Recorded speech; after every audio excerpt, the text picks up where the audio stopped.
again, knowing that you did this at Roche in India, I know you're going to know the truth of what I say. For this kind of alignment about learning from each other's mistakes to happen, a quantum company must have a great deal of internal communication. Mm-hmm. Mm-hmm. There must be a part of the company infrastructure that both facilitates and encourages open and frank discussion between employees and between employees and the leader. Mm-hmm. In my books, I've always suggested this can be done by dialogue groups that might meet once a week or once a month. I know at Roche India you established some kind of co-mentoring system, as well as organizing discussions I happened personally to attend, where people discussed in front of their fellow employees their fears and their mistakes and bravely shared them. And I think that, again, this kind of communication does not exist in normal Newtonian companies. Indeed, if you're seen to be having a conversation around the water cooler or the coffee pot, you may be told off for wasting time and told to get back to work. And it can be in a quantum company, those conversations around the water cooler or the coffee pot that are an essential and valuable part of the employee's working day. It is true. It is true, Dana. And I love the suggestion that you make in your Quantum Leader book about the dialogue. But it's very important to understand that is kind of the dialogue, correct me if I'm wrong, the dialogue in the principle of how David Bohm was studying about dialogue that is generative, that it's not like debating opinions, but it's like creating and constructing in each other's idea, like being in a flow where ideas together bring even a better idea or solution. It's always with this unconditional positive regard that whatever the other person is telling has the same intention as they have and not fighting. But it's a good way, a good discussion that is super generative, which normally you have in the coffee or in the water cooler because you are relaxed and nobody is observing you, judging you, criticizing you, but you are just being yourself and sharing, and you are taking the best out of you and out of others. And this dialogue is super important. Yes, I had the incredibly good fortune not only to have David Bohm as my teenage hero, but during the last 10 years of his life, he was also a colleague and very close personal friend. And we talked very often about why he was so committed to dialogue. Mm-hmm. And it was exactly because he was a quantum physicist. Mm-hmm. And he thought dialogue was the natural form of quantum conversation. Mm-hmm. Because just as quantum systems don't impose, the elements of quantum systems don't impose themselves on each other or try to control or overrule each other, as we do in a debate, where we're trying to win or lose and get our point of view across. Quantum systems metaphorically listen to each other. Mm-hmm. They are sensitive to where each other are at, and they respond spontaneously accordingly to the other elements of the system and what they're doing. And in a human dialogue group, we don't go there to put our point of view or even to find answers to our questions. We go there to listen to others' points of view and to ask our questions. And we have what you called unconditional positive regard for each other in the group. We don't judge each other. We don't jump to conclusions. We don't run out of the room screaming, how can I ever work with that person again? Because the dialogue group is a safe place, the only rule of which is what is said and shown and felt here remains in this safe container, remains between us, and is for the benefit of us all.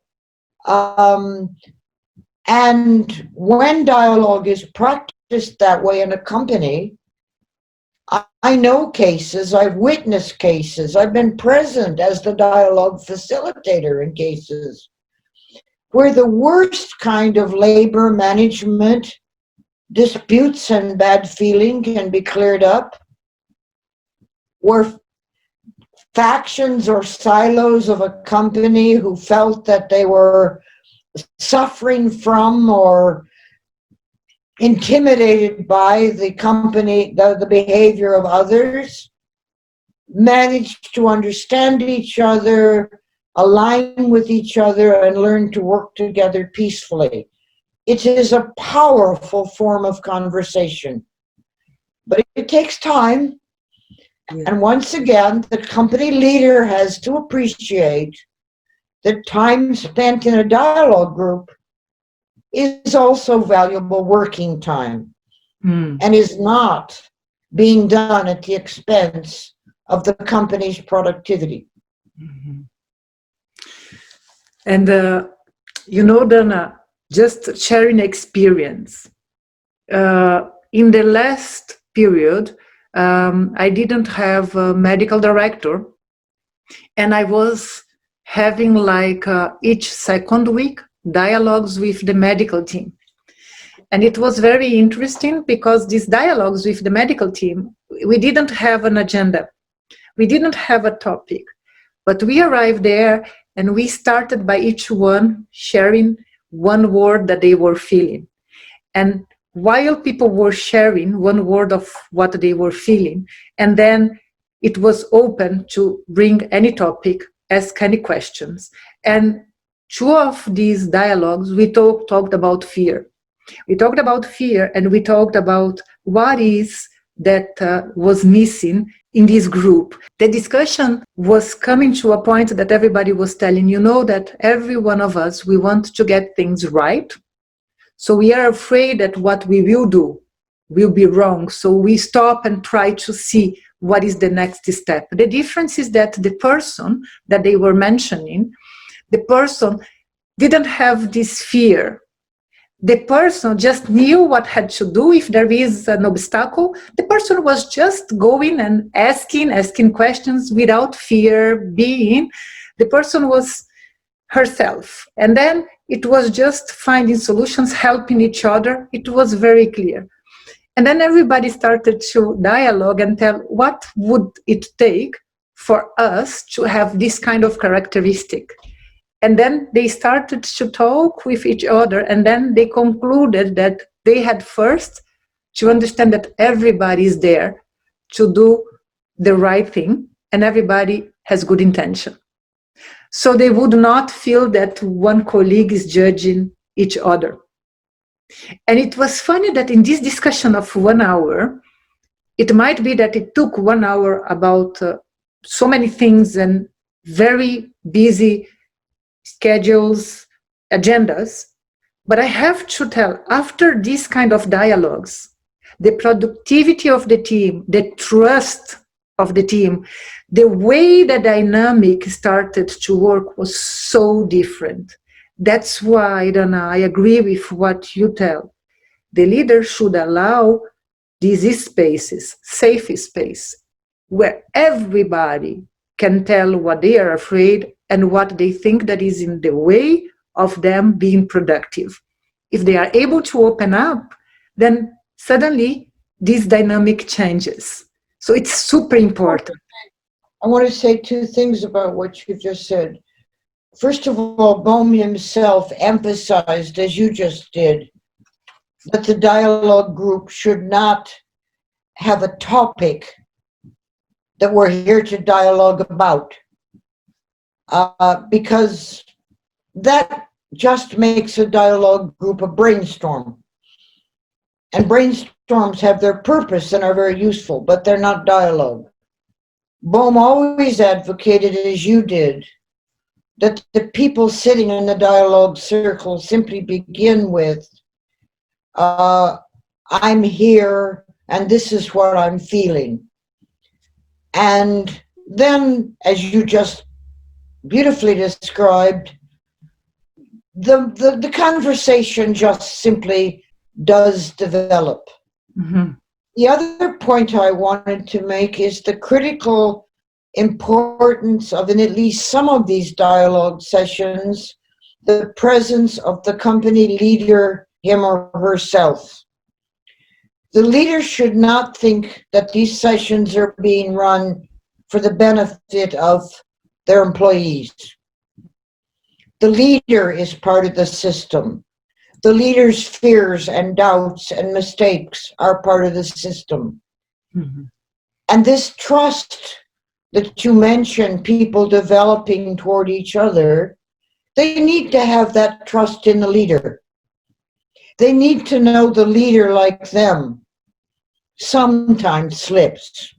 Mm-hmm. And yet here he or she is successfully running the company.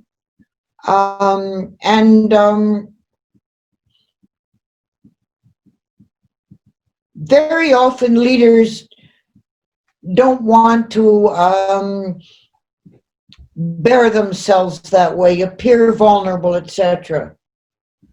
I remember personally one of the times I was at Roche, India with you, and I asked you in front of your whole leadership team why you had decided to work in the medical industry and particularly in pharmaceuticals.